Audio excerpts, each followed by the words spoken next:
Capítulo 5 Os escravos. Certo dia preparava-se numa das esferas superiores do infinito o encontro de Ismael com aquele que será sempre o caminho, a verdade e a vida. Por toda parte abriam-se flores evanescentes oriundas de um solo de radiosas neblinas. Luzes policrômicas enfeitavam todas as paisagens celestes, que se perdiam na incomensurável extensão dos espaços felizes. Rodeado dos seres santificados e venturosos que constituem a corte luminosa de seus mensageiros abnegados, recebeu o Senhor. Com a sua complacência, o emissário dileto do seu amor nas terras do cruzeiro. Ismael, porém, não trazia no coração o sinal da alegria.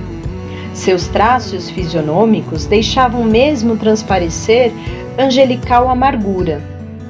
Senhor, exclama ele, sinto dificuldades para fazer que prevaleçam os vossos desígnios nos territórios onde pairam as vossas bênçãos dulcificantes.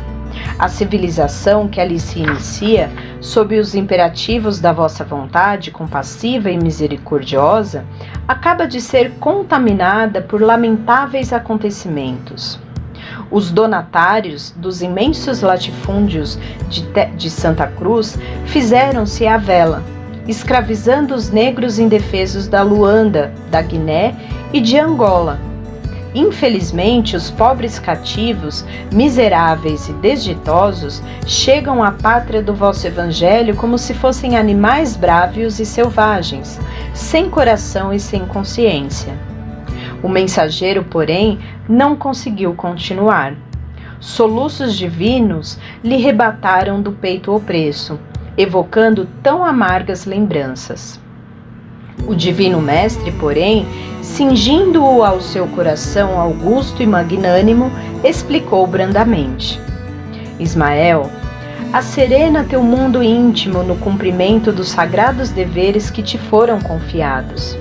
Bem sabes que os homens têm a sua responsabilidade pessoal nos feitos que realizam em suas existências isoladas e coletivas. Mas, se não podemos tolher-lhes aí a liberdade, também não podemos esquecer que existe o Instituto Imortal da Justiça Divina, onde cada qual receberá de conformidade com seus atos. Havia eu determinado que a terra do cruzeiro se povoasse de raças humildes do planeta, buscando-se a colaboração dos povos sofredores das regiões africanas. Todavia, para que essa cooperação fosse efetivada sem o atrito das armas, aproximei Portugal daquelas raças sofredoras sem violências de qualquer natureza. A colaboração africana deveria, pois, verificar-se sem abalos perniciosos no capítulo das minhas amorosas determinações.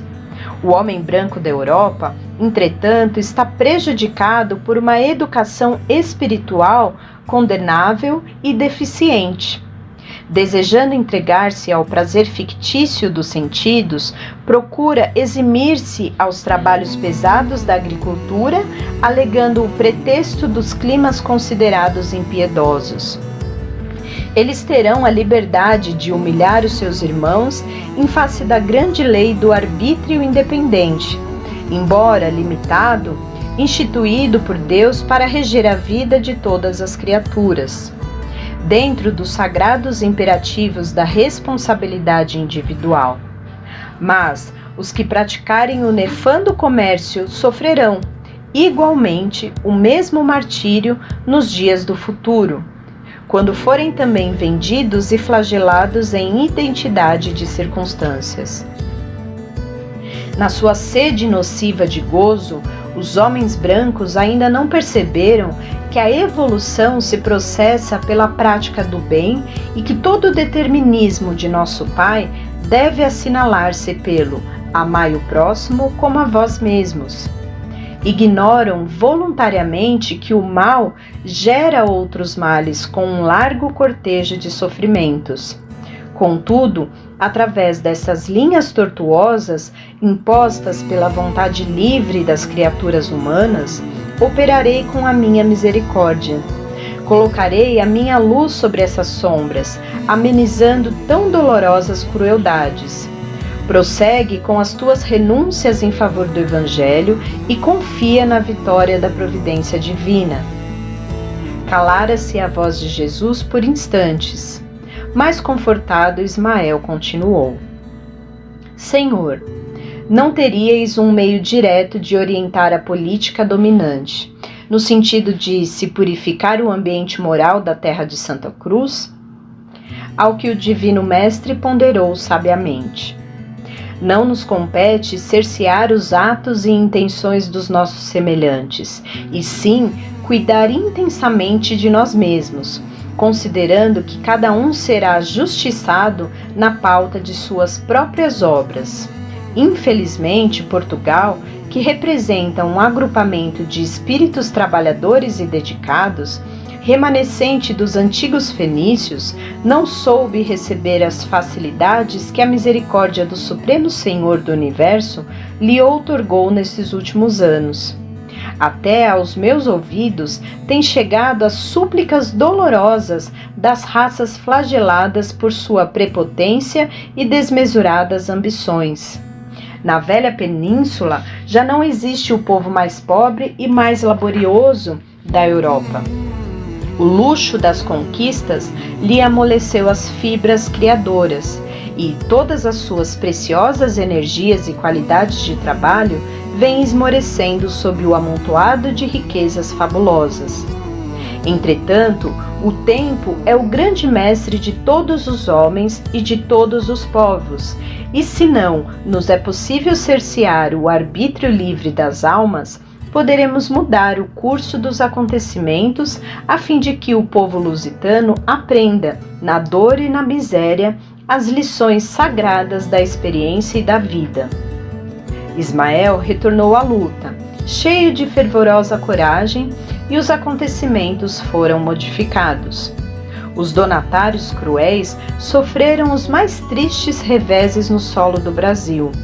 Os tupinambás e os tupiniquins, que se localizavam na Bahia e haviam recebido Cabral com as melhores expressões de fraternidade, reagiram contra os colonizadores, transformados para eles em desalmos verdugos. Lutas cruentas desencadearam contra os brancos, que lhes depravavam os costumes. A luxuosa expedição de João de Barros, que se destinava ao Maranhão, mas que saíra de Lisboa com instruções secretas para conquistar o ouro dos Incas no Peru, dispersou-se no mar, sofrendo seus componentes infinitos martírios e resgatando com elevados tributos de sofrimento as suas criminosas intenções na condenável aventura. Os tesouros das Índias levaram o povo português à decadência e à miséria. Pela disseminação dos artifícios do luxo e pelas campanhas abomináveis da conquista, cheias de crueldade e de sangue. A sede de ouro acarretava o abandono de todos os campos. A Casa de Aves, sob cujo reinado se iniciou o tráfico hediondo dos homens livres, desapareceu para sempre, depois de sucessivos desastres. Após a derrota de Dom Sebastião em Alcácer Quibir, o trono caiu nas mãos do cardeal Dom Henrique e, em 1580, Portugal, exânime, entrega-se ao domínio da Espanha, acentuando-se a sua decadência com Felipe II, o mais fanático e o mais cruel de todos os príncipes da Europa do século XVI. Na formação da pátria do Evangelho, o homem branco alterara os fatores, com as suas taras estratificadas e com a sua vontade independente. Jesus, no entanto, alterou os acontecimentos com o seu poder magnânimo e misericordioso. Os filhos da África foram humilhados e abatidos no solo onde floresciam as suas bênçãos renovadoras e santificantes. O Senhor, porém, lhe sustentou o coração oprimido iluminando o calvário dos seus indizíveis padecimentos com a lâmpada suave do seu inesgotável amor. Através das linhas tortuosas dos homens, realizou Jesus os seus grandes e benditos objetivos, porque os negros das costas africanas foram uma das pedras angulares do monumento evangélico do coração do mundo. Sobre os seus ombros flagelados, carrearam-se quase todos os elementos materiais para a organização física do Brasil, e do manancial de humildade de seus corações resignados e tristes nasceram lições comovedoras, imunizando todos os espíritos contra os excessos do imperialismo e do orgulho injustificáveis das outras nações do planeta, dotando-se a alma brasileira dos mais belos sentimentos de fraternidade, de ternura e de perdão.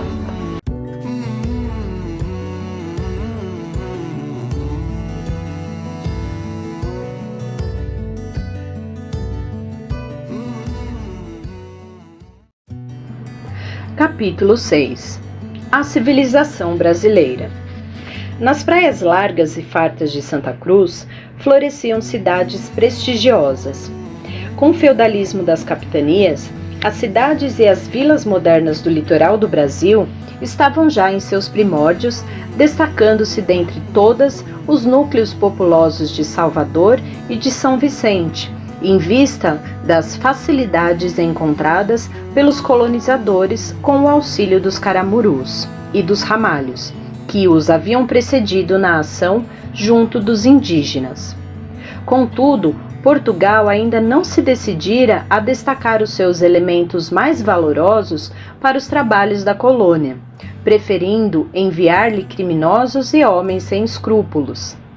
Por toda parte buscavam os naturais os recantos desconhecidos das florestas remotas, fugindo à escravidão e às torturas injustificáveis que lhes infligiam os homens brancos, por eles um dia acolhidos com as mais altas manifestações de fraternidade. O atrito das raças dava ensejo aos quadros mais dolorosos e mais lamentáveis. Tomé de Souza estava substituído por Duarte da Costa, que, como o primeiro governador-geral, trouxera também consigo alguns dos missionários concitados por Ismael ao novo apostolado nas florestas americanas. Por essa época, os franceses desejaram aproveitar a encantadora beleza da Baía de Guanabara e estabeleceram aí uma feitoria nos mesmos sítios por onde se havia retemperado Gonçalo Coelho, nos primeiros anos decorridos após o descobrimento. Com a proteção do almirante Coligny, então favorito do rei Henrique II de França, Nicolau de Villeganon aporta a Baía Maravilhosa em 1555 e funda uma colônia na ilha de Serigipe, que tomou mais tarde o seu nome. Das árvores de Uruçumirim, que é hoje a praia elegante do Flamengo, os tamoios valentes contemplavam, receosos, a intromissão dos europeus na sua região privilegiada. Mas Villeganon, com a sua mentalidade religiosa e honesta, consegue captar a confiança dos naturais, concedendo-lhes o mesmo tratamento dispensado aos seus companheiros. Os indígenas recebem carinhosamente a orientação de Pai Colás e se tornam devotados colaboradores da sua obra. Enquanto os franceses vão se apoderando da costa, Dom Duarte, na Bahia, lhes observa os movimentos, impossibilitado de adotar quaisquer providências. A metrópole portuguesa não se digna de enviar à colônia distante os elementos necessários à sua conservação e defesa. Villeganon, localizado na Guanabara, edifica a sua obra, mas os padres calvinistas que lhe acompanharam a expedição inutilizam-lhe muitas vezes o trabalho construtivo com as suas discussões estéreis. Em 1559, Villeganon regressa à França, no propósito de buscar recursos oficiais sem jamais tornar ao Brasil, ficando com seus compatriotas abandonados na colônia nascente. Em 1558, havia assumido o governo geral de Santa Cruz Mendes Sá, que combate sem tréguas a influência dos estrangeiros. Com a sua energia, expele os franceses do Rio de Janeiro, destruindo-lhes as fortificações. Mal, porém, se havia retirado o governador, voltaram os franceses dispersos a reassumir a sua posição na ilha de Serigipe. Com o auxílio dos tamoios, reunidos a esse tempo na maior confederação indígena que já existiu em terras do Brasil, sob a direção de Cunhambebe, contra as perversidades dos colonizadores portugueses. O governador-geral reconhece a necessidade de fundar-se uma povoação que aí ficasse como sentinela da costa, a fim de eliminar os derradeiros resquícios das influências francesas. O grande projeto aguarda ensejo favorável para sua concretização. Estácio de Sá, sobrinho do governador, é então incumbido de comandar uma guarnição que ali se planta, em defesa da cidade. A povoação se reparte em pequenas guarnições de militares junto ao Pão de Açúcar e numa das numerosas ilhas do Golfo Esplêndido. Os franceses, todavia, unem-se aos índios e Estácio de Sá morre, em 1567, empenhado com eles em guerras. O combate em tais circunstâncias assume proporções aspérrimas e rudes.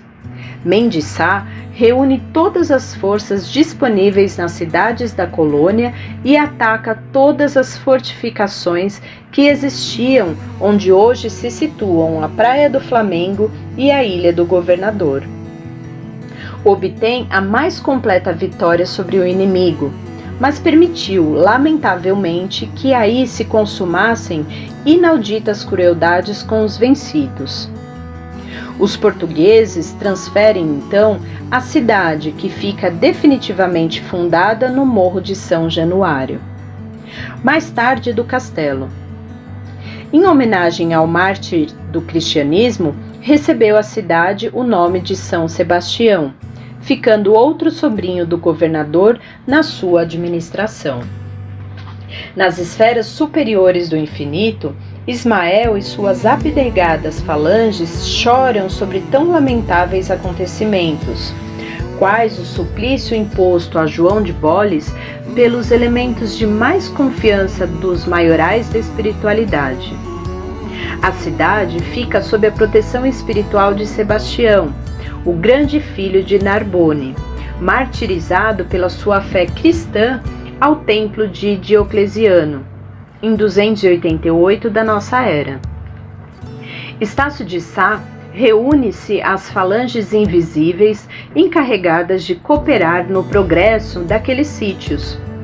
Sob as vistas amorosas do desvelado patrono da cidade, desdobra-se em dedicação a favor do seu progresso entre os núcleos florescentes. Muitas vezes voltou Estácio a se corporificar na pátria do Evangelho, para viver na paisagem predileta dos seus olhos. Sua personalidade aí adquiriu elementos de ciência e de virtude, e ainda há poucos anos podia ser encontrada na figura do grande benemérito do Rio de Janeiro, que foi Oswaldo Cruz. Depois das lutas sanguinolentas nas praias da Bahia mais bela do mundo, onde os vícios europeus, desencadeando nefandas guerras religiosas, batalhavam entre si, estendendo suas crueldades até ao Novo Mundo, Ismael considerou a necessidade de estabelecer uma diretriz para a organização econômica da Terra do Cruzeiro. Após a elaboração de largos projetos de ação do plano invisível, o sábio mensageiro do Senhor discrimina as funções de cada região da pátria brasileira. Junto do golfo enorme, onde os contornos da paisagem assumem as cambiantes mais delicadas e mais espantosas, desdobrando-se nos mais graciosos caprichos da natureza, traça ele as linhas de uma urbe maravilhosa que será a sede do pensamento brasileiro e mais fundamente no coração da terra moça e brávia. Traceja as plantas magníficas das duas usinas mais poderosas, onde se guardará o profundo manancial de suas forças orgânicas. Os pontos de fixação dessas sagradas balizas são encontrados ao longo dos 600 quilômetros de extensão do Paraíba do Sul e nas cabeceiras do São Francisco, cuja corrente deverá lançar, pelo seu percurso de quase 3.000 quilômetros, todas as sementes da brasilidade mais pura. Aproveitou também Ismael os núcleos orientadores de Piratininga, que se expandiriam mais tarde com as audaciosas bandeiras. A linha do coração do Brasil até hoje se encontra aí traçada. Ninguém pode negar a hegemonia da intelectualidade carioca e fluminense, desde os tempos em que a cidade de São Sebastião se derramou do Morro do Castelo, invadindo as ilhas, absorvendo as praias longas e elevando-se pelos outeiros vizinhos. São Paulo e Minas de hoje foram as regiões escolhidas como as duas fontes poderosas que guardariam o potencial de energias orgânicas da Terra, formando os primeiros índices da etnologia brasileira. As águas do Paraíba do Sul e as de todo o percurso do São Francisco ainda constituem roteiro singular, onde se descobrem os característicos mais fortes do povo fraternal da Terra do Cruzeiro. Cada estado do Brasil tem a sua função essencial no corpo ciclópico da pátria, que representa o coração geográfico do mundo. Mas em São Paulo e em Minas Gerais se assentaram, por determinação do invisível, os elementos indispensáveis à organização da pátria esplêndida. Ambos serão ainda, por muito tempo, as conchas da balança política e econômica da nacionalidade e os dínamos mais poderosos da sua produção. Obedecendo aos elevados propósitos do mundo oculto, ambos ficaram irmanados junto do cérebro do país, por indefectíveis disposições do determinismo geográfico que os reúne para sempre. Os espíritos infelizes e perturbados, inimigos da obra de Jesus, que, entretanto, se converterão um dia ao supremo bem, pela sua infinita piedade, agem de preferência nos bastidores administrativos dos dois grandes estados brasileiros, provocando a vaidade dos seus homens públicos, levantando tricas políticas e conduzindo-os, muitas vezes, a lutas fratricidas e tenebrosas, no sentido de atrasar os triunfos divinos do Evangelho no coração de todas as almas. Mas os devotados obreiros do além não descansam em sua faina de abnegação e renúncia, e ainda agora, em 1932, quando um distinto jornalista da atualidade rasgava a bandeira nacional na capital paulista, em seu famoso discurso sem palavras, José de Anchieta, de quem João de Bolés é agora dedicado colaborador, e vários outros gênios espirituais da terra brasileira se reuniam no colégio de Piratininga, implorando a Jesus derramasse o doce bálsamo da sua humildade sobre o orgulho ferido dos valorosos piratininganos, e Ismael estende o seu lábaro de perdão e de concórdia sobre os movimentos fratricidas e reúne de novo os irmãos dos dois grandes estados centrais do país, para a realização da sua obra em prol do Evangelho. As fraquezas e vaidades humanas, fermentadas por forças maléficas do mundo, têm separado muitas vezes as coletividades dos dois grandes estados da República, levando-os à inimizade e quase à ruína.